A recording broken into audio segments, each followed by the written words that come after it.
Hello, this is Michael, atheist and alcoholic. I am attending 90 AA meetings, 90 days. Nothing discussed in these videos will ever undermine the anonymity of AA.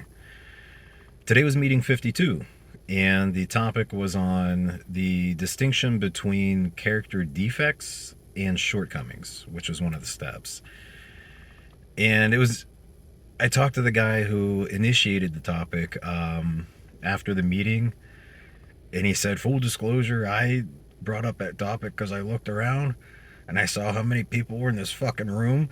And I was like, holy shit, we're going to be here forever. So I figured that topic, it's going to be hard to go out into left field. People will stay on topic or pass and we'll get out of here on time. I was like, all right, that's legit. Um, there were a lot of good shares interspersed between the good shares. There was a lot of shares about whether there's any distinction between character defects and shortcomings or whether they're synonymous. It doesn't matter because they, as an individual, can't do anything about them. God has to remove them. A lot of friction internally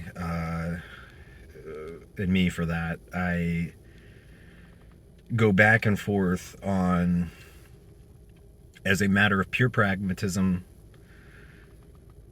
from a pure utilitarian standpoint, if they believe that God can remove those character defects and shortcomings and they can become better people by virtue of psychological placebo effect, I don't know, then is it useful?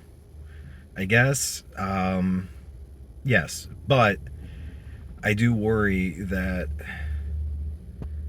there's also the possibility that people lean into that and they don't do the necessary work on themselves to change their fucking behavior, and they never make improvement. They just keep waiting for God to remove what's wrong with them without doing anything about it. So it's something to think about.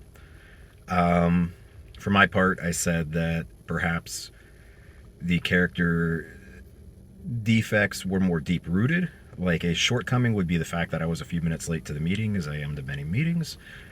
And character defects would be deeper issues that are more ingrained. And shortcomings just, behaviors that would be better if improved.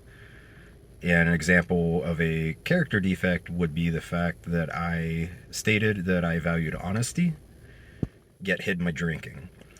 And when I finally got caught, as I always did, I said to Susie with a fucking straight face, I never lied, you never asked.